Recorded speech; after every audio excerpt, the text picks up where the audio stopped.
자, 오늘 우리 해야 될 부분, 자, 우리 교재 25페이지 펴보십시오. 25페이지. 자, 이 제일 과목 25페이지. 이제 손해보험, 이제 여기서부터 우리 보도록 하죠. 손해보험. 우리 지난주에 배운 게 뭐였어요? 우리 지난주에 이제, 자, 우리가 지금 공부하고자 하는 이유가 이제 손해평가사라는 자격을 취득하는 거잖아요. 그럼 손해평가하는 게 뭐예요? 말 그대로 농작물 재해보험에 가입한 농가들이 그 농사를 짓다가 이제 농작물이 피해를 입었을 때 그 피해, 그 손해가 얼마인지 평가를 해서 보험금 지급하는 거잖아요. 다시 말해 우리는 보험이라고 하는 이 업종에 종사하는 사람들이다. 그러면 이제 우리가 보험에 종사하는 사람이니까 보험에 대해서 이제 좀 기본적인 어떤 지식을 갖춰야 되지 않냐 이런 거거든요. 그래서 이제 우리가 보험에 대해서 공부를 하는데, 자, 맨 처음에는 이제 그럼 이 보험을 알기 위해서는 뭘 알아야 되느냐? 위험을 알아야 되죠. 왜냐하면 보험이라는 게 그 위험을 대비하는 하나의 방법으로서 이제 보험이라는 게 도입이 된 거잖아요.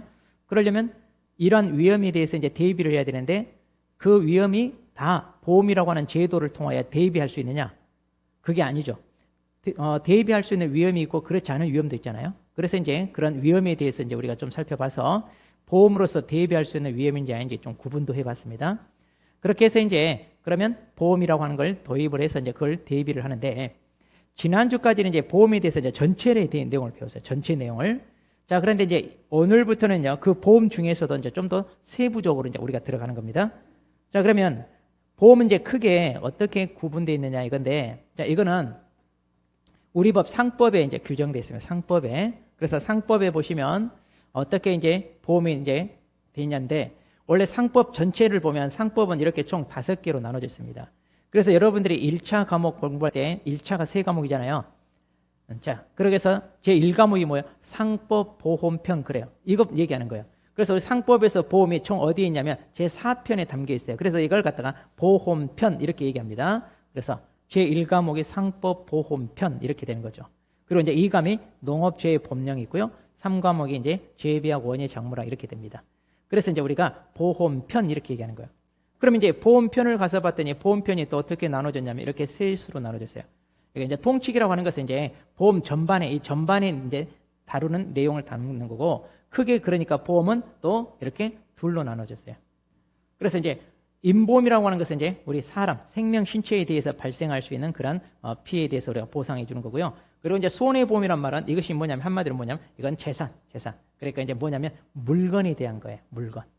자, 그러면 우리 농작물 재해보험도 어디에 들어갈까요? 당연히 뭐예요? 농작물도 물건이기 때문에 어디에? 손해보험이 들어가죠. 그래서 이제 우리가 손해보험 이렇게 이제 먼저 배우는 겁니다. 그럼 원래 이제 또 이제 이 상법에서 세부적으로 들어가면 손해보험 같은 경우는 좀 7개 절로 또 나눠지는데, 여기 통칙이 뭐냐면 이제 여기 6개에 대해서 전반적으로 적용되는 내용이고요. 그리고 이제 손해보험도 화재보험, 운송, 해상, 책임, 자동차, 보증 이렇게 있는데, 그럼 우리 시험 범위는 뭐예요? 우리 농작물이 이런 거하고 전혀 상관없잖아요. 그래서 농작물은 뭔만 연관이 있어요? 화재. 왜냐하면 축사랄지 이런 시설물이 화재가 발생하면 피해를, 그러면 보상을 받아야 되기 때문에 화재. 그래서 여러분 1과목에서 시험 범위가 상법 보험인데 이 통칙이 통칙. 그리고 이제 인보험은 우리 생명 신체에 대한 거니까 해당 안 되고 이 재산이잖아요. 재산. 여기에서 이 통칙하고 화재 보험해 가지고 이게 시험 범위예요. 이게. 그러니까 이 통칙하고 이 2개 이게 시험 범위 답니다. 얼마 안 돼요. 그러니까. 그리고 이제 인보험 같으면 이제 또 뭐라고 되어 있냐면 생명 신체 질병 보험이다. 이제 이렇게 되어 있습니다. 자, 그래서 우리가 이제 인보험은 그렇게 다루지 않고요. 자, 우리는 뭐다? 재산에 발생할 수 있는 피해, 그걸 보상해 주는 뭐다? 우리는 손해보험이다. 이렇게 보시면 돼요. 자, 그럼 이제 우리 교재 25페이지 보시면 이제 자, 손해보험. 자, 그래서 우리 농작물이나 가축재해보험도 물건이기 때문에 이제 손해보험에 들어가니까 자, 손해보험을 우리가 이제 살펴보자 그 얘기입니다. 자, 그러면 25페이지 보시면 이제 손해보험의 의 그랬는데, 자, 일단 거기 한번 밑줄 한번 쳐보세요. 자, 우리 손해보험에 뭐라고 돼 있냐면 거기 의의 둘째 줄 끝부분. 자, 둘째 줄 끝부분에 이렇게 돼 있어요. 손해보험이 뭐예요? 그러면 자, 손해보험은 보험사고 발생 시 손해가 생기면 생긴 만큼 손해액을 산정하여 보험금을 지급하는 보험이다. 자, 거기 의의 둘째 줄 끝부분 붙어 있잖아요. 자, 그래서 이제 손해보험에 대해서 이제 이렇게 조금 정의를 해놨습니다. 자, 여기 다시 보자면 자, 보험 사고가 발생했을 때 자, 손해가 생기면 그런데 좀 더 정확히 하자면 여기에도 뭐가 들어가야 되느냐? 보험의 목적이 들어가야 돼요. 보험의 목적. 그러니까 우리가 보험에 가입한 물건 그 보험의 목적에 손해가 생긴다 이렇게 나와야 되는데 이 말이 좀 빠진 것 같죠? 우리 책에도. 자, 그러면 자, 이런 보험의 목적에 손해가 생겼어요. 왜 손해가 생겼을까요? 바로 이런 보험 사고로 인하여. 자, 우리가 사고가 생기면 그로 인하여 결과적으로 손해가 발생한다 그랬잖아요. 그렇게 해서 이제 손해가 생기면 자, 생긴 만큼 손해액을 산정한다 그랬는데 자, 우리가 손해액을 그럼 보상해 줘야 되는데 이 손해액을 얼마만큼? 자, 한마디로 뭐야? 피해를 본 만큼. 그래서 이제 이걸 갖다가 우리가 뭐라고 그래요? 이걸 줄여서 실손. 실제로 발생한 손해. 그래서 이제 뭘로? 보험금을 지급해 줍니다. 그렇게 보험금을 지급함으로써 이제 이 피해를 입은 사람이 뭐예요? 보상을 받을 수 있게. 그래서 이제 이걸 갖다가 이제 우리가 뭐라고 그래요? 실손 보상 이제 이렇게 얘기하잖아요. 그래서 보험을 나타내는 아주 중요한 원칙의 하나가 바로 이제 실손 보상이 되는 건데. 자, 그럼 이제 우리 거기 보니까 두 번째 단락이 그랬잖아요. 자, 보험과 관련해서 이제 우리 상법도 있지만 또 뭐가 있냐면 보험업법이라고 있어요. 보험. 자, 이 두 개의 법에서 이제 보험에 대해서 이제 다루고 있어요. 근데 이제 구체적으로 이제 손해보험이라고 이제 거기에 대해서 있냐? 그러진 않아요. 손해보험에 대해서 직접적으로 규정하는 이런 내용은 없고요. 그냥 여기서 이제 포괄적으로 이제 우리가 이렇게 재산에 발생하는 손해를 보상해 주는 게 바로 뭐다? 손해보험이다. 이제 이렇게 얘기를 합니다. 자, 그러면 우리 교재 자, 26페이지로 넘어갑니다.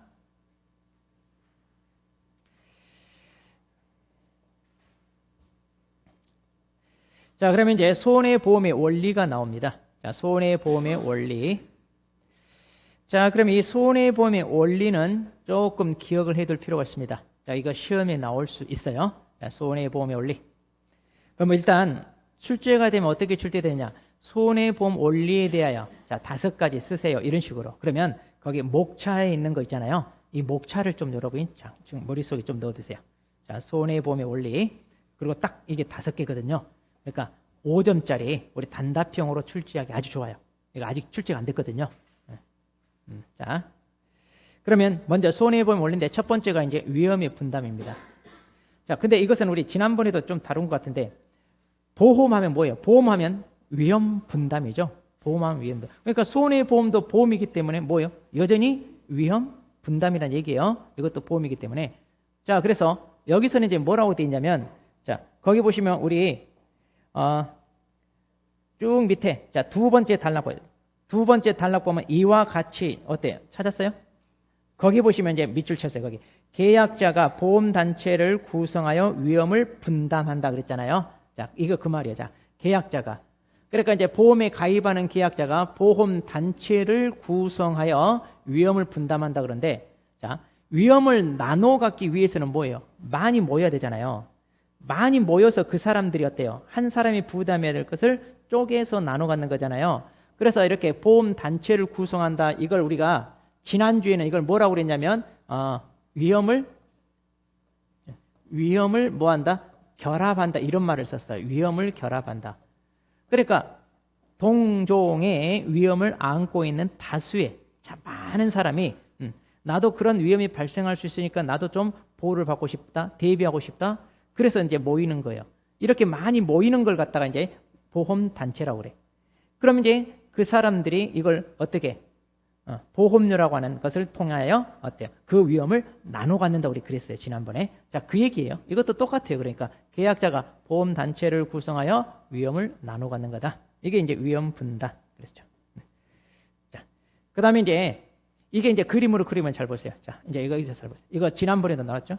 그럼 이렇게 계약자, 자, 이렇게 계약자, 자, 이렇게 계약자가 서로 위험을 분담했다고 그랬잖아요. 그러니까 만일 이 A라는 계약자라고 해봅시다. A라는 계약자가 자기 주택에 화재가 났을 때, 자, 1억짜리 주택이 불에 타면 손실이 얼마가 발생한 1억이 발생해요. 그럼 똑같이 주택 화재에 대해서 위험을 안고 있는 사람이 나도 이것을 좀 대비하고 싶다. 그렇게 해서 이제 어때요? 뭘 만드는지 단체. 그러니까 이 파란색 이게 말하자면 이게 위험 단체라고 보시면 돼요. 이 파란색이 위험 단체. 그러면 지금 여기서는 자, 이렇게 2명만 했는데 이 안에는 몇 명이 있다? 엄청 많은 사람이 있다는 얘기예요. 엄청 많은 사람이. 그래서 한 1만 명 정도 이 안에 이렇게 있다고 해봐요. 그럼 1만 명이라고 되는 사람이 소액의 보험료를 매개체로 그랬죠? 그러니까 소액이면 얼마냐? 이들이 1만 명씩 1만 원씩 보험료를 객출해가지고 얼마를 만들어요? 1억이라는 걸 만들어요. 그렇게 해서 이 한 사람에게 발생할 수 있는 1억이라고 하는 손실을 여기에서 이 1억이라고 하는 기금을 모아서 여기서 해준다는 얘기예요. 그러면 1만 명은 어때요? 여러 명이 자기가 안고 있는 위험을 10,000원씩이니까 얼마? 1만 분의 1로 줄였다. 1만 분의 1로 줄였다는 얘기예요. 그러니까 결국은 A도 뭐예요? 자기 1억짜리 손실이 있는데 자기도 보험료 2만 원 냈잖아요. 그럼 1억이 얼마로 줄어든 거예요? 1만 분의 1. 왜? 1만 명이라고 되는 사람이 소액의 보험료를 매개체로 이렇게 보험 단체를 구성했기 때문에 위험이 이렇게 쪼개진다는 얘기죠. 자, 이게 이제 바로 위험 분담 그 얘기입니다. 자, 지난주에도 이제 우리 많이 얘기했죠. 자, 그다음에 이제 두 번째 위험 대량의 원칙입니다. 자, 그럼 위험 대량의 원칙이라는 건 뭐냐면 거기 첫째 줄에 보니까 그랬죠. 수학이나 통계학에서 적용되는 거기 대수의 법칙 체크하세요. 대수의 법칙. 이걸 이제 보험에 적용한 겁니다. 그러면 자, 우리가 보험 제도를 만들려면 다시 말해 보험 상품을 만들어서 판매를 해서 이걸 가입을 시키기 위해서는요. 자, 보험료를 책정해야 되고 그다음에 사고가 발생했을 때 그 손실의 크기가 얼마인지 잘 분석해서 보험금이 어느 정도 지급이 될 건지 이게 나와야 돼, 이게. 그래야 이걸 보험 상품으로서 판매를 할 수 있어요. 자, 그러려면 어느 정도 사고가 발생하는지 사고 발생 횟수, 빈도 있잖아요. 이게 확률적으로 통계적으로 좀 파악이 돼야 돼. 그리고 한 번 사고가 발생했을 때 손실의 크기가 어느 정도인지 이게 파악이 돼야 돼요. 그러려면 뭐가 많아야 되느냐? 표본이 많아야 된다는 얘기예요. 표본이. 자, 그 표본이 많아야 된다는 게 바로 뭐냐? 위험 대량의 원칙이에요. 그래서 여기 보시면 자, 보험에 있어서 자, 사고 발생 확률 어느 정도 발생하는지 이게 적용돼요. 합리적 경영이 이루어지면 위험이 대량으로 모여서 하나의 위험 단체를 구성해야 된다 그랬죠. 여기도 같은 얘기예요. 자, 그러면 우리 교재 보시면 거기 첫째 줄에 보시면 대수의 법칙을 응용해서 이런 위험 집단에서 발생할 수 있는 거기 체크하세요. 둘째 줄 끝부분에 사고 확률 체크하시고 그다음 사고에 의해 발생할 손해의 크기. 자, 이거 이제 규모죠. 규모. 자, 이게 파악될 수 있어야 된다는 얘기예요. 이게 파악될 수 있어야.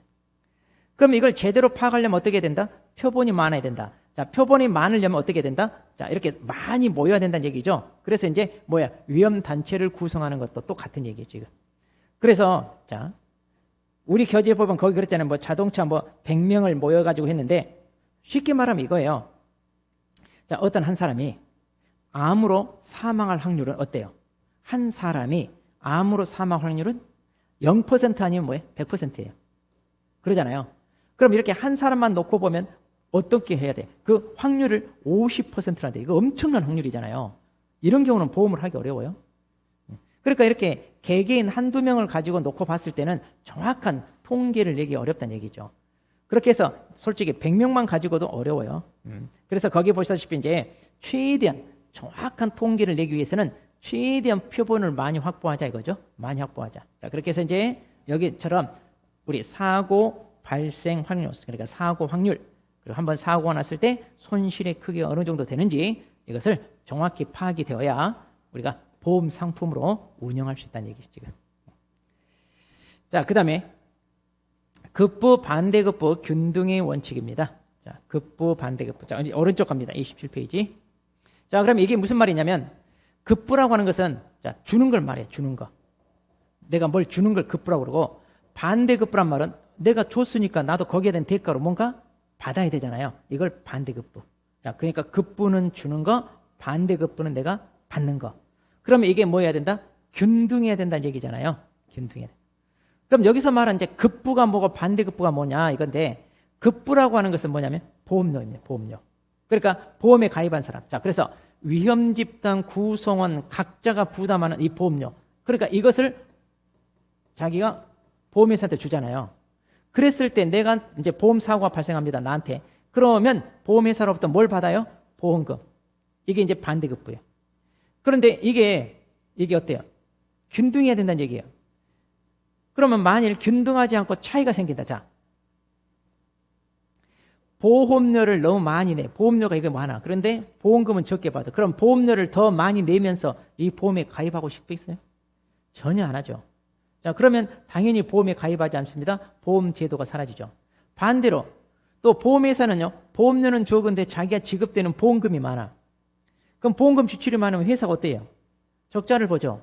자, 마이너스가 되는데 회사를 운영하겠냐? 아니죠. 접어요. 자, 그럼 마찬가지 또 보험 제도는 사라집니다. 그러니까 이렇게 어느 정도 그게 균등하게 맞아야 보험 제도가 유지되는 거지, 한쪽으로 너무 치우친다든가 이러면 안 된다는 얘기죠. 자, 그래서 급부 반대급부가 맞아야 된다는 얘기입니다. 그래서 이제 이걸 공식으로 이제 이렇게 써놨네요. 자, 그래서 자, 여기 보험에 가입한 계약자가 내는 보험료는요, 자기가 타는 이 보험금하고 같아야 되는데, 자, 아까 우리가 보험료 1만 원 낸다고 그랬어요. 1만 원. 그런데 사고가 나면 보험금 1억을 타게 됩니다. 그런데 이 주택에 화재가 발생할 수 있는 확률이 어느 정도냐? 이게 1만 분의 1이더라 이거. 1만 분의 1. 그러니까 이제 이걸 곱하게 되니까 얼마예요? 서로 같아지더라 이거죠. 그래야 보험 제도가 유지된다 그런 얘기죠. 자, 그래서 이 경우는 이제 보험료를 내야 되는 계약자 입장에서잖아요. 그래서 이걸 갖다가 계약자 개개인의 관점에서 본 원칙이다. 이거 알아두셔야 돼요. 자, 급부 반대급부. 그러니까 급부는 뭐다? 보험료 주는 거. 이걸 떠올리면 돼요. 자, 그래서 계약자 개개인 입장에서 바라보는 관점이 바로 급부 반대급부 균등. 자, 그다음. 자, 이번엔 네 번째는 수지상등의 원칙입니다. 자, 수지상등의 원칙은 뭐냐? 이거죠. 수입과 지출이 서로 뭐한다? 같아야 된다 이거예요. 그럼 방금 급부 반대급부 균등이란 말과 어때요? 어느 정도 일맥상통하죠? 자, 그런데 이거는요, 바라보는 관점이 같아요. 아까 급부나 반대급부는 뭐예요? 계약자 개개인 관점이잖아요. 그런데 여기는요, 뭐라고 되냐? 계약자 전체 관점에서 바라본 거다 이렇게 얘기하고 있는데, 실은 계약자 전체 관점에서 바라보기도 하고요, 아니면 보험자, 그러니까 보험회사 입장에서 바라보는 관점이다 이렇게 보시는 것도 괜찮아요. 보험회사 입장에서.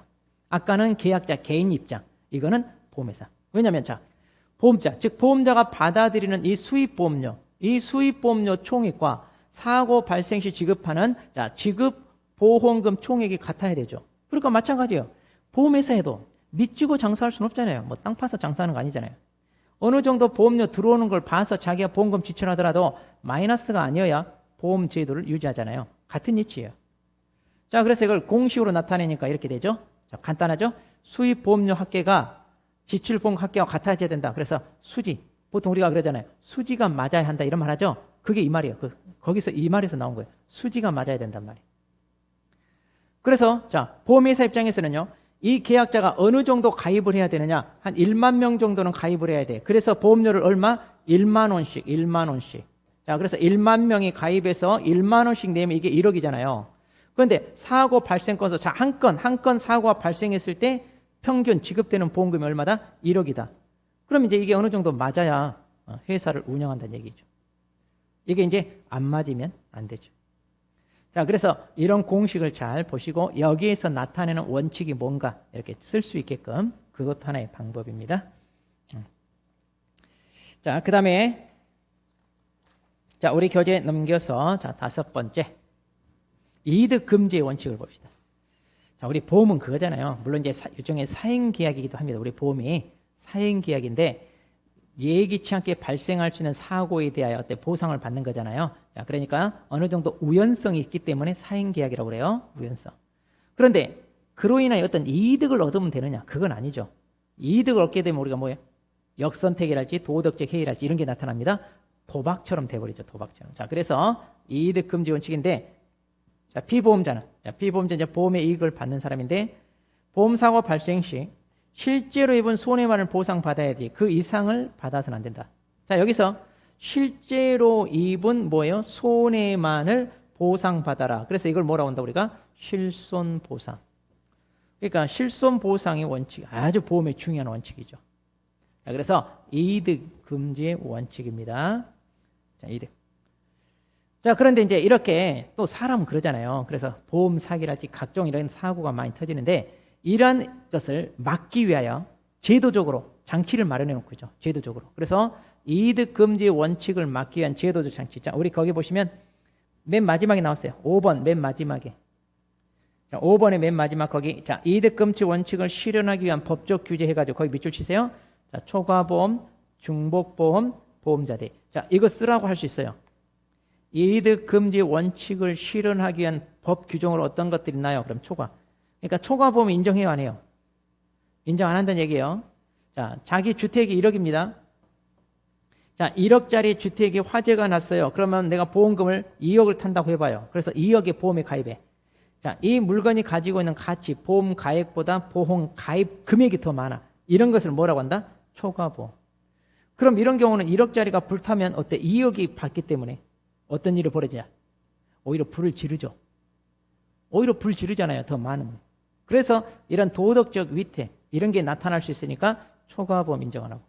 그 다음에 중복보험입니다. 이것도 많이 하죠. 자, 1억짜리 주택을요. 3군데 보험회사에 가입합니다. 3군데. 그래가지고 여기는 8천만 원으로 가입하고요. 여기는 9천만 원으로 가입하고요. 여기다는 1억으로 가입하고. 그래서 화재가 나면 여기서 이 돈을 다 받아. 그럼 벌써 뭐예요? 이것도 2억 7천이나 되잖아요. 그럼 불 지르죠.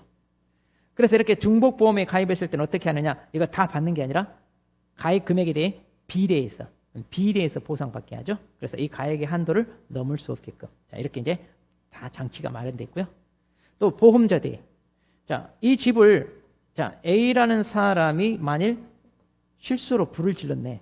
그래서 다 홀라당 탄 거예요. 그러면 이제 이런 것은 뭐예요? 자, 불법 행위에 의한 손해배상 청구를 행사할 수 있잖아요. 자, 그래서 이 집주인은요, 일단 불에 탔으니까 보험회사에서 보험금 1억 타고 또 A한테 책임을 물어서 손해배상 청구 1억을 받고 그러면 2억이 되잖아요. 그럼 이렇게 이익이 되죠.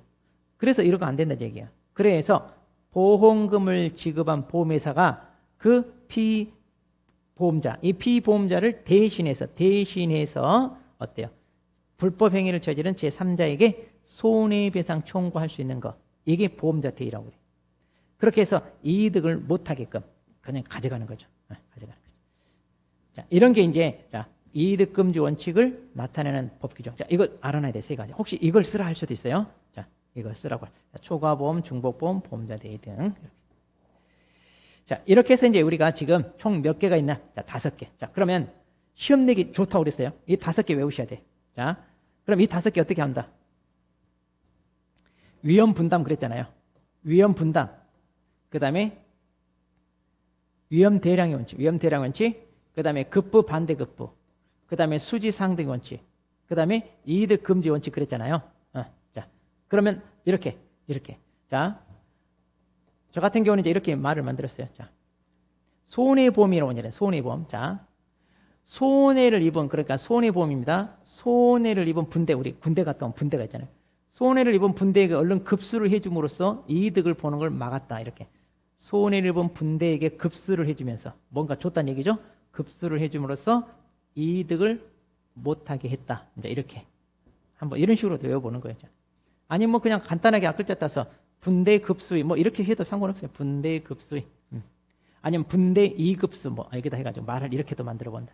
자, 이런 식으로 해서 좀 이 5개는 꼭 외우세요. 자, 저 같은 경우는 손해를 입은 분대에게 급수를 해줌으로써 이득을 금지시킨다. 이렇게 이제 좀 약간 스토리로 만들면 이게 오래 가요, 기억이. 자, 이런 식으로 이제 한번 해보자. 자, 그 다음. 자, 그러면 손해보험 계약의 의무 원칙입니다. 자, 이번에는 손해보험 계약입니다. 계약. 그러면 원래 손해보험 계약이라고 따로 있는 게 아니라 우리 상법 638조. 아까 우리 상법 제4편이 보험편이라고 있잖아요. 그럼 상법 이제 제4편 보험법에 들어가는, 보험편에 들어가는데 맨 첫 번째 조문이 638조예요. 보험편 맨 첫 번째 조문이. 그런데 여기서는 뭐라고 되어 있냐면 보험 계약에 대해서 언급이 되어 있어요. 이 법조문에. 그러니까 손해보험이라고 따로 있는 게 아니라 보험 계약이라고 전체를 담고 있어. 그래서 이제 여기 법조문에 뭐라고 되어 있냐면 이렇게 되어 있어요. 보험 계약은 당사자 일방이 약정한 보험료를 지급하고, 자, 여기 재산 또는 생명이나 신체에 불확정한 사고가 발생할 경우 상대방이 일정한 보험금이나 그 밖의 급여 지급할 것을 약정함으로써 효력이 생기는 계약, 이렇게 되어 있습니다. 그러면 이제 이 보험계약은 우리가 아까 둘로 나눈다고 그랬잖아요. 손해보험과 임보험으로. 그러니까 여기 재산 이게 손해보험 이게 손해보험이고, 그리고 여기 생명 신체 그랬잖아요. 그러니까 이게 뭐예요? 이게 임보험이에요. 임보험. 그러니까 우리 상법에서는 보험 계약해가지고 임보험, 손해보험을 한꺼번에 이렇게 정의를 내리고 있어요. 손해보험이라고 따로 있는 게 아닙니다. 자, 이렇게 이제 되어 있습니다. 보험 계약. 그러니까 이제 계약은 뭐예요? 양 당사자가 계약하라는 거죠. 그러니까 자, 보험에 가입하겠다는 사람이 보험회사 찾아갑니다. 보험자죠. 나 이러이러한 위험으로부터 좀 보상을 받고 싶다. 좀 대비하고 싶다.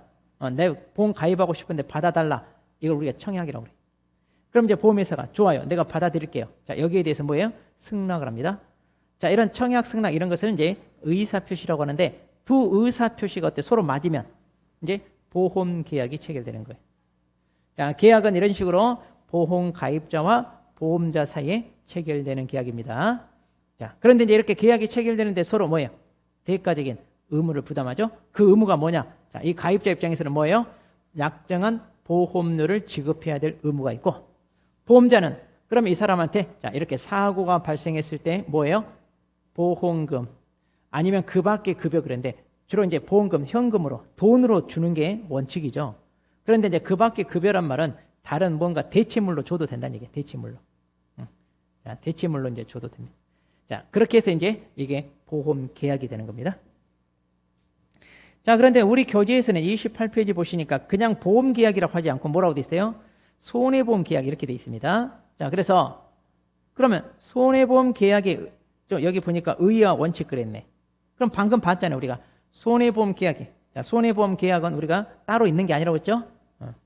일방이 뭐라고요? 보험료 지급하기라고, 타방은 보험사고가 발생했을 때 보험금 지급으로 합의를 본 거 약정이라고 했잖아요. 그게 보험 계약이니까 뭐 의의는 크게 상관없고요. 자, 그다음 거기 이제 보시면 그럼 이런 보험 계약의 법적 특성 그랬는데, 자, 이거 알아두세요. 이거. 자, 근데 이거 좀 그나마 괜찮은 게 뭐냐면 작년 9회 때 나왔어요, 이게. 그러니까 이것도 시험 내기 좋으니까 알아두세요 했는데, 작년 9회 때 이거요 15점짜리로 나왔어. 이 성격에 대해서 쓰세요 이렇게 해서.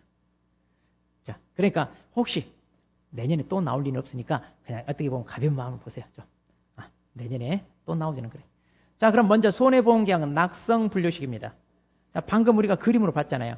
나 보험 가입할 테니까 받아주세요. 청약, 좋아요, 승낙. 그러니까 이렇게 의사표시 합치만으로 효력이 이루어집니다. 이런 걸 갖다가 뭐라고 하냐? 낙성이라고 그래. 그러니까 이렇게 청약 그리고 승낙으로만 뭐한다? 성립. 그래서 이걸 합쳐서 우리가 낙성계약 이렇게 얘기합니다. 청약, 승낙이라고 하는 의사표시만으로 성립하는 게. 그 다음 분료식이란 말은 특별히 방식이 없단 말이에요. 방식. 자, 분료식은 방식이 없는 겁니다. 그래서 특별한 방식이 없어요. 나 보험 가입하고 싶어요. 좋아요. 그러면 그냥 끝나는 거예요. 이렇게 합의만 보면 보험계약이 성립된다. 물론 이제 실무적으로는 어때요?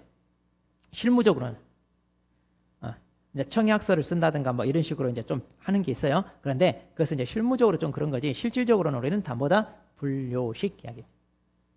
그 다음 두 번째, 유상계약성. 유상이란 말은 반대말이 뭐예요? 무상. 이거 반대가 무상이잖아요. 그러니까 유상이란 말은 뭐가 있다? 대가. 그러니까 이런 말에서 여러분 힌트를 얻어야 돼. 유상이라고 하는 것은 뭐다? 서로 대가가 있다. 그래서 계약자 입장에서는 보험료 지급을 하는 거고요. 보험자 입장에서는 뭐예요? 보험금을 지급하는 거야. 이게 서로 대가잖아, 대가. 그리고 계약 상대방이 서로에게 뭐예요? 대가를 지급하기로 약정하는 뭐다? 유상계약. 자, 그래서 유상계약은 대가를 지급한다. 이것만 떠올려도 되죠. 대가를 지급하는 거다. 그 다음에 쌍무계약입니다. 자, 여기 쌍무는요, 쌍이 그예요. 서로 뭐다? 무냐면 의무.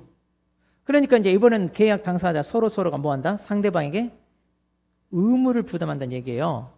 그럼 여기서는요, 자, 보험자는요, 뭘 부냐? 손해보상 의무. 그러니까 한마디로 사고가 발생하여 피해가 생기면 거기에 대해 보험금 지급해야 되니까 같은 말이에요. 손해보상 의무랄지 아니면 보험금 지급 의무 같은 말이에요. 그리고 계약자는 뭐예요? 보험료 납부 의무. 그러니까 우리 교재에 있는 말을 될 수 있으면 정확히 쓰게끔 하거든요. 그런데 손해보상한단 말이 뭐예요? 보험금 지급한단 말이니까 오히려 외우기 편한 게 뭐냐면 보험금 지급 의무 이렇게 해도 돼요. 보험금 지급하는 거고 계약자는 보험료, 납부 의무. 그러니까 이렇게 서로 대가적으로 의무를 부담한다. 이걸 쌍무계약이라고 합니다. 그럼 여러분들은요, 이거 혼동하면 안 돼. 이거 두 개 혼동하면 안 돼요. 자, 여기는 무자가 있잖아요. 그러니까 의무란 말이 꼭 들어가야 돼. 그러니까 서로에게 대가적인 의무를 부담한다. 그리고 여기는 유상이니까 뭐예요? 그냥 대가 관계에 있다. 이 말이 들어가야 돼. 대가 관계. 자, 그래서 여기는 보험료 지급하고 보험금을 지급하는 서로 그런 것이다. 이렇게 얘기하고요. 그리고 이제 의무니까 의무. 서로가 서로에게 어떤 의무를 부담하니까 여기는 보험료 지급 의무, 보험금 지급 의무 이런 식으로 의무란 말에 꼭 쓰면 돼요. 그러니까 둘 다 솔직히 좀 비슷한 말이니까. 그 다음에 상행위성인데, 자, 손해보험 계약은 여기다 상행이다 그랬는데, 자, 보험회사가 우리한테 보험을 받아주잖아요. 다시 말해 우리 개인이 가지고 있는 위험을 보험회사가 인수를 하고 자기네가 책임을 지겠다 이 말인데, 뭐 하려고 그러냐? 보험료를 받아서 수익을 내는 거죠.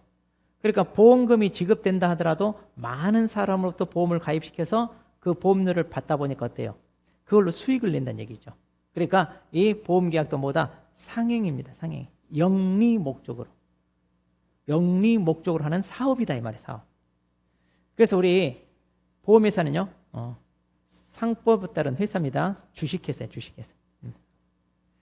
자, 그래서 이제 상법에는 이 기본적 상행위에 이렇게 보험 사업도 들어갑니다.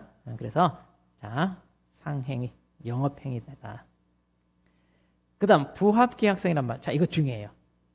부합성이 뭐냐면 보험회사가 자, 보험계약을 하는데 동일한 어떤 보험 사고 있잖아요. 주택화재라고 하는. 그럼 그런 위험을 안고 있는 사람과 계약을 하는데 수많은 사람들이 있어요. 그럼 그 많은 사람과 일일이 계약을 할 때마다 그때마다 계약 조건을 교섭한다. 그럼 시간도 많이 걸리고 불편합니다.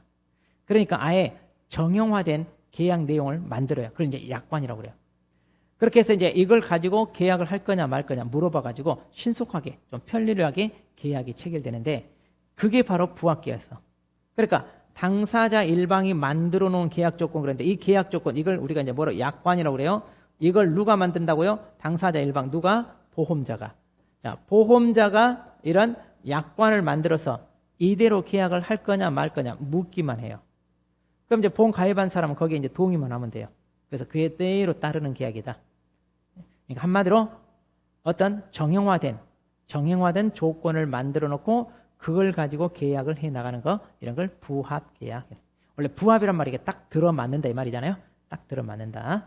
그러니까 미리 만드는 조건이 내가 가입하고 싶은 그런 보험 상품에서 어때요? 어느 정도 합의가 이루어진다 그 얘기예요. 그러면 이제 된다는 얘기. 자, 이걸 부합계약.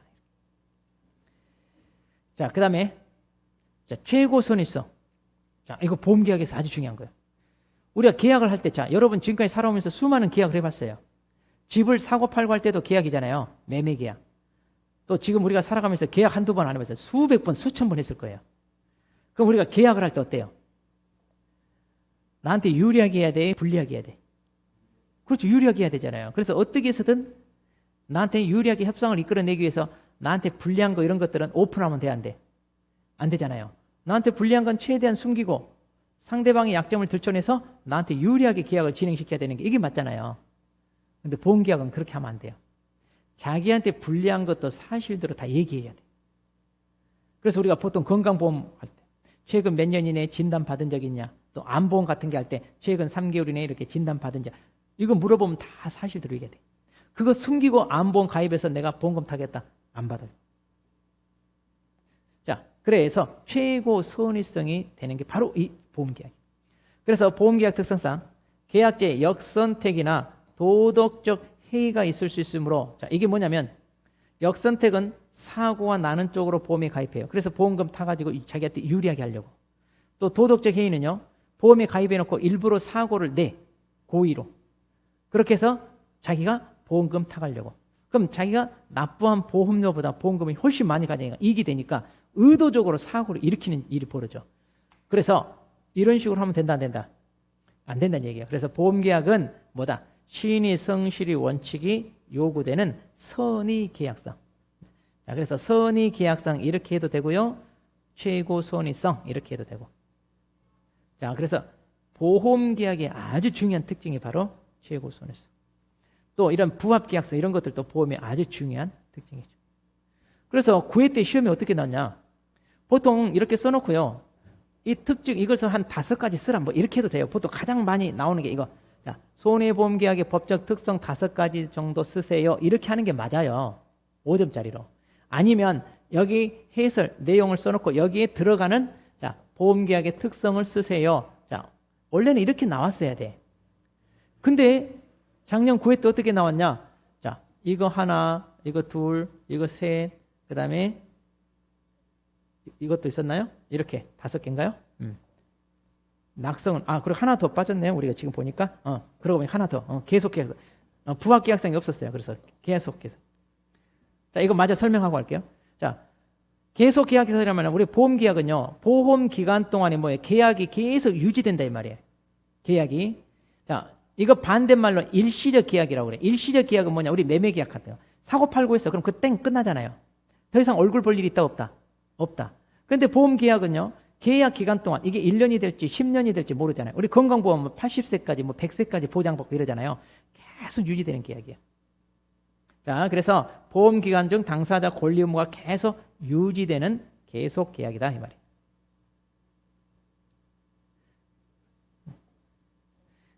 그렇게 해서 이제 이거 5개를 골라놓고요. 이 특성에 대해서 서술하시오. 그러니까 이걸 다 써야 돼. 이쪽 내용을. 이쪽 내용을 쓰라고 낸 거예요. 근데 이제 우리 수험생들이 이거 어려운 사람도 있고요. 쉽게 쓴 사람도 있는데, 자, 제가 항상 얘기하잖아요. 이런 문구에서 찾으라니까요. 이런 문구에서. 유상이니까 서로 대가가 있어야 된다. 그 대가가 뭐다? 보험료 납부하는 거, 보험금 지급하는 거. 여기는 의무니까 보험료 납부 의무란 말 쓰고 보험금 지급 의무란 말 쓰면 돼요. 그럼 포인트가 들어가면 돼요. 그리고 이제 상행성이니까 뭐야? 영리 목적으로 하니까 이건 상행이다 이렇게 씁니다. 그 다음에 최고 손해성이잖아요.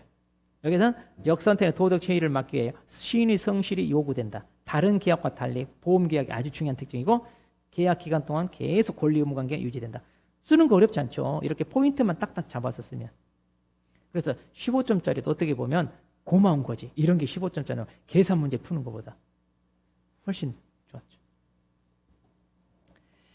자, 그런데 이제 한번 나왔으니까 안 나올 거예요. 그러니까 여러분 좀 신경 꺼도 돼요. 네, 오히려 신경 꺼도 돼요. 여러분. 자, 그 다음에 이제 우리 교재. 자, 이제 보험계약의 법적 원칙 그랬습니다. 자, 그럼 이제 보험계약의 법적 원칙에 대해서 그럼 우리 또 살펴보겠습니다. 방금 우리가 보험계약의 원칙, 손해보험의 원칙 했잖아요. 그럼 또 보험계약의 원칙인데 그 말이 그 말 같아요. 여기서 보면 표현만 달라. 지금 보니까. 조금 표현만 다르지 그 말이 그 말 같아. 자, 그럼 우리 보험계약의 원칙에 대해서 살펴봅시다. 이건 아직 출제가 안 됐어요. 자, 이건 출제가 안 됐으니까 또 이거 자, 보험계약의 원칙 한 5가지 쓰세요. 뭐 이런 식으로 물어볼 수 있습니다. 네. 아니면 근데 여기서는 딱 4가지밖에 없어요, 실은. 그러니까 아마 조금 내기가 그럴 수도 있는데 어쨌든 그래도 좀 알고 있어야 돼요. 자, 보험계약의 법적 원칙. 자, 먼저 뭐냐? 실손보상입니다. 그렇죠. 보험은 아까도 그랬잖아요. 보험 사고가 발생했습니다. 자, 손해가 생기겠죠. 그럼 손해를 보상해 줘야 되는데 보험은요, 이득 금지라고 그랬잖아요. 이게 곧 이득 금지예요. 그러니까 이 말이 같은 얘기예요. 그래서 실제로 발생한 손실만큼만 뭐한다? 보상하는 거. 이게 가장 중요한 보험의 원칙이죠. 자, 그래서 보험계약의 원칙입니다. 자, 그래서 실손보상 원칙을 목적 그랬는데, 자, 거기도 우리 체크해 봅시다. 자, 우리 교재 2번째 달라. 자, 거기 2번째 달라. 실손보상 원칙의 목적이 하나 그리고 둘 이렇게 있어요. 자, 첫 번째가 뭐냐면, 자, 우리 보험이라고 하는 것은요, 뭐냐? 손해 발생 이전의 상태로 뭐한다? 복원하는 거. 그러니까 손해가 없었을 때로 뭐에 돌아간다 이 말이죠. 그러니까 손해가 없었을 때인데 그보다 더 많은 이익이 되는 게 아니다 이거예요. 그냥 딱 그만큼 손해가 없었을 그만큼 그 말이에요. 그래서 그걸 복구하는 차원에서 이제 보험금 지급되는 거고요. 두 번째, 도덕적 위태를 감수한다. 자, 아까 도덕적 위태는 뭐라고 그랬냐? 의도적으로 사고를 낸다고 그랬죠. 왜? 자기가 낸 보험료보다 보험금을 더 많이 타가기 위해서. 그런데 실제로 발생한 손실보다 보험금을 더 많이 주지 않는다. 그러면 의도적으로 사고를 낼 필요가 있냐? 없죠. 왜? 아무런 이득이 없으니까. 자, 이득이 없으니까 자, 사고를 낼 이유가 없겠죠. 자, 그래서 실손보상 원칙은요, 자, 손해 발생하기 이전의 상태로 복구하는 거고 도덕적 위태를 막는 거다 이거죠. 그다음, 그런데 우리 실손보상 원칙에 예외가 있어요. 자, 이거 체크해야 돼. 이거 거기 맨 마지막 줄에 있죠. 자, 뭐가 있느냐? 먼저 기평가기야. 자, 우리 이제 가축에서도 이런 말 나와요. 자, 뭐냐면 우리가 이제 손해는 사고가 발생했을 때와 곧, 그러니까 사고가 발생했을 그 시점과 그 장소에서 그 보험의 목적물의 보험 가액을 평가하는 거예요. 그래서 가축 같은 경우 얼마짜리가 폐사를 했느냐, 그렇게 해서 이제 손해액을 산정하는 거예요. 그런데 이렇게 하다 보면 그러면 그 가축이 폐사했을 때 현장에 가서 조사를 해야 될 거 아니에요. 피해 사실 확인해야 되고 손해가 얼마 났는지, 즉 그 물건이 가지고 있는 보험 가액이 얼마인지 평가를 다 해봐야 되잖아요. 시간이 많이 걸려. 또 그걸 평가하는 사람 비용 들어가잖아요. 자, 그러다 보니까 이런 것 좀 시간도 걸리고 비용도 들어가니까 우리 그렇게 하지 말고 맨 처음 보험 계약할 때, 그러니까 보험 가입할 때 미리 사고가 발생했을 당시 가액을 미리 협정해서 정하자 이거야. 그렇게 해서 지금 협정해서 정한 금액대로 나중에 사고가 발생하더라도 바로 평가 같은 거 할 필요 없이 바로 보험금 지급되면 피해자 입장에서도 즉각적으로 배상을 받고 얼마짜리네 뭐네 싸울 일 없잖아요. 자, 그래서 이게 바로 뭐냐? 실손보상이겠죠. 근데 문제는 이렇게 미리 평가해서 책정을 하다 보니까 어때요? 사고가 발생했을 때 가격하고는 차이가 있을 수 있다 없다? 있잖아요. 더 많을 수도 있고 반대로 적을 수도 있고. 그러니까 이제 정확한 실손보상은 아니지만 그래도 이것은 어때요? 기술적으로 편의를 위해서 많이 하고 있죠. 그 다음 두 번째, 대체 비용입니다. 자, 그럼 보통 이제 어떤 물건 같은 거, 시설 같은 경우도 마찬가지. 그럼 그 시설이 파손이 됐을 때 보통 감가상각을 해야 되잖아요. 그래서 감가상각을 해서 그 가치가 소모된 만큼 공제하고 보통 보상을 해주잖아요. 근데 그런 게 별 의미가 없는 게 있어요. 그 보상해봤자 의미가 없어. 그냥 어차피 새로 지어야 돼. 그럼 이걸 뭐로? 신가로 보상해주겠다. 미리 얘기해. 미리 계약을 해서 신가로, 그러니까 감가상각하지 않고. 자, 이걸 우리가 대체 비용. 나중에 이제 우리가 이걸 재조달 가액으로 보상하느냐, 그래서 재조달 가액 특이하게 가입했냐는 이런 걸로 또 우리가 배울 거예요. 그러니까 이제 한마디로 감가상각하지 않고 뭘로 보상하겠다? 신가로 보상하겠다. 그럼 이것도 어때요? 실손 보상하고는 거리가 멀고 훨씬 새 걸로 보상해 주니까 더 많이 보상해 주는 것이 되죠. 그 다음에 생명보험이죠. 자, 사람의 목숨은 평가를 할 수 있어요, 없어요? 지금 30대 목숨은 10억짜리고 나중에 이제 점점 나이가 들어가 보면 우리 인간도 감가상각을 해가지고 한 70대의 목숨은 한 1억 뭐 그런가요? 그런 거 없죠. 사람의 목숨은 평가를 하는 게 아니에요. 자, 그래서 생명보험은 보통 어떻게 하느냐? 정액보험이라고 그래요. 정액. 그러니까 우리가 사망보험금에 이제 내가 탄다 그러면 맨 처음 보험 가입할 때 나 그냥 사망했을 때 얼마 받기로 한다. 미리 딱 금액을 정하잖아요. 그렇게 해서 사망보험금 딱 금액, 액수가 정해져 있습니다. 이런 걸 우리가 정액보험 그래. 정액보험. 자, 그러면 이거 세 개. 자, 이것도 자, 필요합니다. 이것도 알아두세요. 자, 실손보상 원칙에 예외에 해당되는 거 한 세 가지 쓰세요. 자, 기평가 계약, 대체비용보험, 그 다음에 생명보험. 자, 아까 우리 이득 금지 원칙을 실현하기 위한 제도 뭐가 있더라? 초과보험, 중복보험, 보험자 대위. 자, 이거 쓰라고 하듯이 이것도 이렇게 쓰라고 할 수 있어요. 자, 그 다음. 자, 이제 보험자 대위 원칙이 있어요. 자, 보험자 대위는 크게 두 가지가 있습니다. 보험자 대위. 자, 이것도 아까 이제 우리가 이득 금지 원칙에서 한번 나왔던 거잖아요. 자, 그러면 보험자 대위도 당연히 보험계약의 중요한 원칙 중에 하나인데 우리 상법에서도 뭐 하고 있다? 이걸 다 인정하고 있어요. 그래서 목적물 대위를 이제 잔존물 대위 이렇게 얘기하고요. 제 3자에 대한 보험 대위를 청구권 대위래요. 자, 그래서 이거 잔존물 대위, 청구권 대위 이렇게 알아두시면 좋아요. 잔존물 대위, 청구권 대위. 자, 그럼 우리 상법에서 뭐라고 규정되어 있냐면 이렇게 돼 있어요. 상법에서. 자, 잔존물 대위 같은 경우는 있죠. 보험의 목적이, 자, 이거 체크하세요. 전부 멸실. 이거 여러분 1차 공부할 때도 도움이 돼요. 전부 멸실했을 때 보험 금액을 뭐 했을 때? 전부 지급했을 때. 보험자는 그 목적에 대한 피보험자의 권리를 취득한다 그랬잖아요. 이게 무슨 얘기냐면 주택이 화재가 났어요. 그런데 어느 정도 손실이 났냐? 한 80% 정도 손실이 났어요. 그러면 현장에 가서 손실이 몇 퍼센트인지 다 분석을 해야 되잖아요. 그런데 그게 별 의미가 없어. 80% 정도 손실이 이제 불에 타버리면 그 나머지 가지고 주택을 어때요? 원래대로 활용을 해 못해? 못하잖아요. 그러니까 이런 경우는 전부 멸실로 보는 거예요. 전부 멸실로 보고 그냥 보험금을 어때? 전손으로 보고 보험금을 다 지급한다는 얘기예요. 그냥. 그리고 나서 이제 남아있는 가치 한 20% 있잖아요. 그럼 그것을 누가? 보험회사가 가져가는 거예요. 자, 이게 왜냐면 편리하죠. 안 그러면 현장에 가서 그것을 평가하고 조사하고 이 시간, 이 비용이 더 많이 들어가. 자, 그래서 이런 식으로 자, 아예 100% 손실이 났다고 하고 보험금을 주는 거예요. 이게 우리 농작물 지휘보험에서는 어떤 경우가 있냐면 이제 나중에 여러분 공부하실 때 경작불능 보장이라고 있어요. 그러니까 농사를 더 이상 지을 수 없을 만큼 피해를 입었다는 얘기예요. 그런데 원래 이게 얼마냐면 65% 이상 피해를 입었을 때를 얘기해요. 그럼 한 80%만 피해를 입었어요. 아직 20% 살아있잖아요. 그런데 20%가 있어도 어때요? 그것을 수화하려면 그 인건비가 더 나와. 그러니까 이런 경우는 경작자가 아예 농사를 포기해버리는 거예요. 그렇게 해서 이제 보험금을 타는 거예요. 자, 그래서 이것도 필요합니다. 자, 이런 것들 다 필요해서 만들어진 거예요.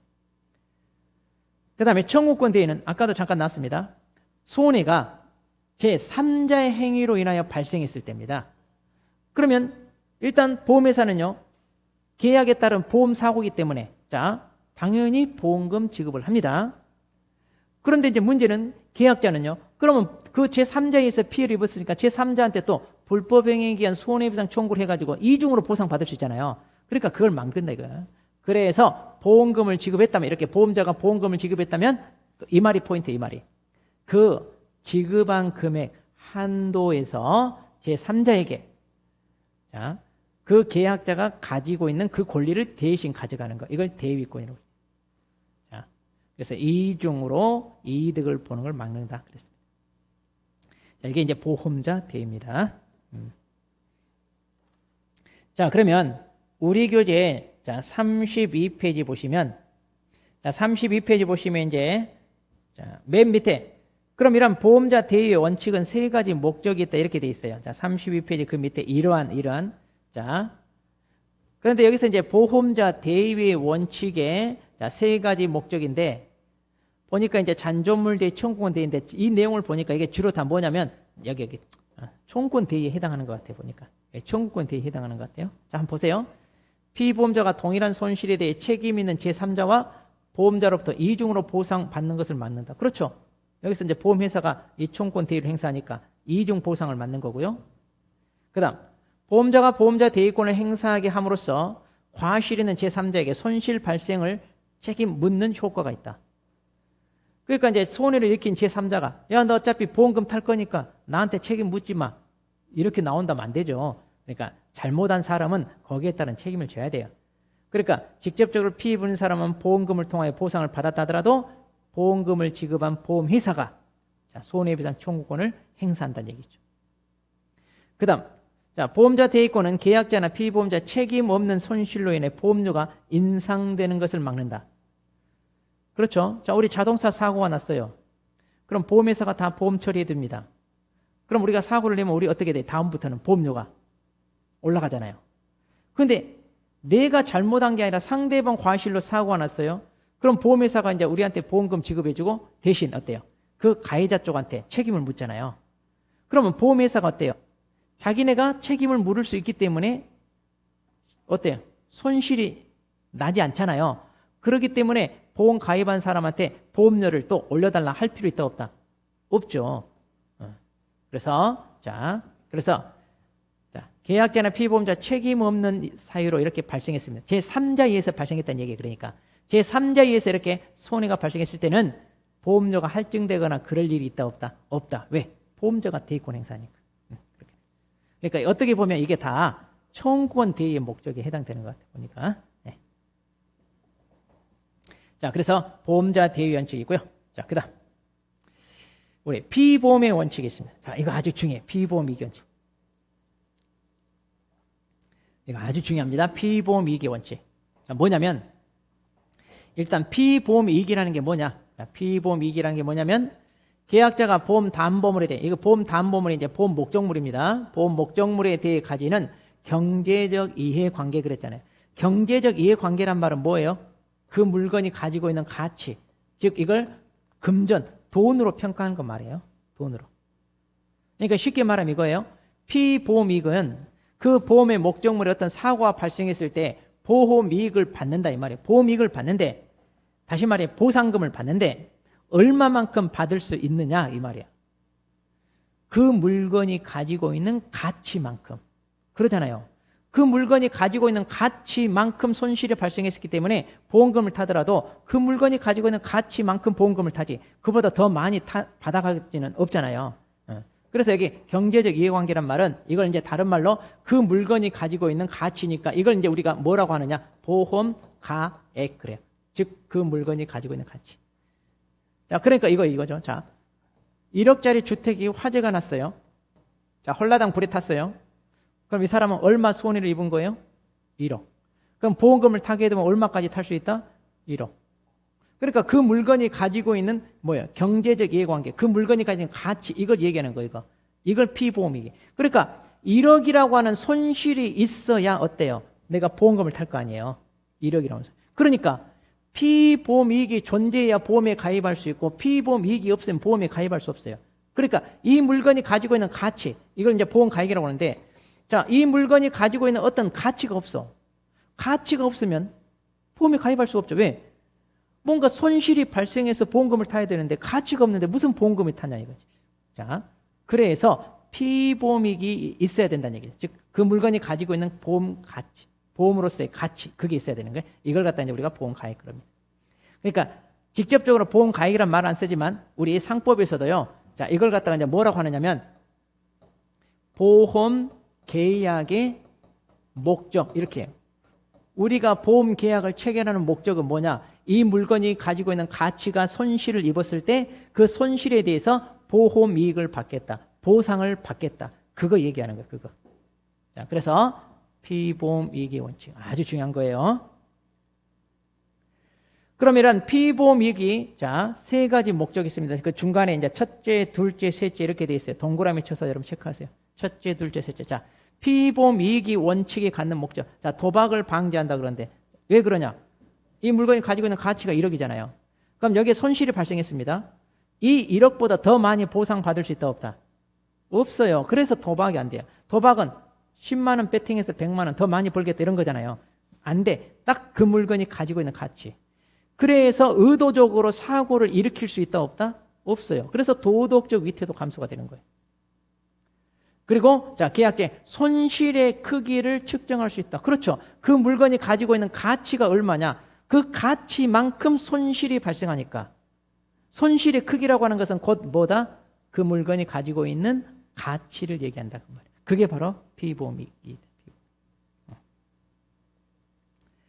자, 그래서 피보험이익의 원칙. 그 다음 이제 네 번째, 자, 최대 선의 원칙. 이거 아까도 잠깐 나왔잖아요.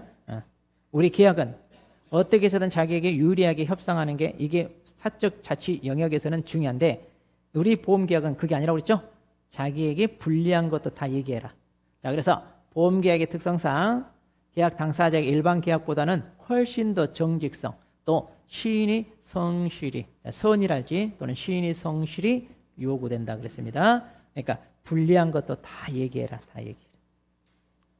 자, 그러면 이것도 좀 시험에 나올 수 있어요. 자, 그러면 최대 선의 원칙을 보장하기 위한 자, 그 장치가 뭐냐 이거예요. 장치가 우리 거기 보니까 세 개가 있어요. 뭐냐? 고지, 은폐, 담보 이렇게 돼 있어요. 자, 거기 메인 위에서 했죠? 고지, 은폐, 담보. 자, 이것도 이제 쓰라고 할 수 있어요. 자, 이 세 개 위에서 유지되고 있는데 그럼 고지, 은폐, 담보가 뭔가? 자, 여기 잠깐 보시죠. 고지는 말 그대로 사실대로 얘기하라 해요. 그러니까 우리가 보험에 계약할 때 아까 얘기했잖아요. 건강보험 같은 경우, 암보험 같은 경우 자기가 진단 받은 적 있는지 없는지 이런 거 다 사실대로 얘기해야 돼요. 그래서 보험 계약이 체결되기 전에 다 이제 보험회사가 요구하는 것을 사실대로 다 얘기하는 게 바로 고지 의무예요. 우리 상법 1차에서도 나오죠. 그래서 고지 의무가 상당히 중요합니다. 그래서 계약상 중요사항. 그러니까 여기 보험자가 요구하는 것, 이 보험자가 요구하는 게 뭐예요? 계약상 뭐예요? 중요사항에 대하여 사실대로 다 얘기해 줘야 돼요. 그 다음에 은폐란 말은 또 마찬가지. 보험 계약할 때 보험자에게 또 마찬가지 중대한 사실 같은 얘기예요. 중요사항이나 여기 중대한 사실 이런 것들 의도적으로 뭐예요? 숨기는 거, 의도적으로 숨기는 거 이거 돼 안 돼? 안 된다는 얘기예요. 그러니까 사실대로 얘기해야 되는데 안 하거나 이걸 의도적으로 숨기거나 이러면 안 된다는 얘기예요. 그 다음에 담보입니다. 담보가 뭐냐? 보험계약의 성립과 효력을 유지하기 위해 계약자가 준수해야 되는 조건 그랬잖아요. 자, 그럼 여기서 이 담보를 예를 듭니다. 거기 우리 교재에도 예가 나와 있어요. 뭐냐면 자, 어떤 상황이랄지 이런 게 존재해야 된다. 그런데 예를 들면 이거예요. 내가 자동차를 하나 구입했어요. 그래서 자동차 보험에 가입합니다. 그런데 나는 이 자동차를 직장은 출퇴근용으로 쓰려고 가입합니다. 그러면 출퇴근용으로 쓰다 보니까 어때요? 사고 위험이 훨씬 적잖아요. 그럼 거기에 맞춰서 보험료가 책정이 돼. 그런데 이 사람이 나는 직장 왔다 갔다 출퇴근용으로 사용하겠다라고 하고 보험에 가입했는데 그 조건을 지키지 않고 몰래 영업용으로 띄고 있어. 이러면 돼요, 안 돼요? 그러면 안 된다는 얘기예요. 그러니까 맨 처음에 보험을 계약할 때 지키기로 했던 어떤 조건이나 그런 상황 이것을 계속 어떻게 돼? 유지해야 돼요, 유지. 그런데 그것을 모르니까 보험회사가 뭐 쫓아다니면서 뭐 조사 이러지 않잖아요. 그러니까 이걸 바꿔서 훨씬 위험도가 높은 쪽으로 변경한다. 이러면 된다, 안 된다? 이런 거 안 된다는 얘기예요.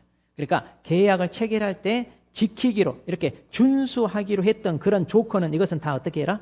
지켜라. 이게 담보예요. 지켜라. 그러니까 이거 벗어나면 된다, 안 된다? 안 됩니다.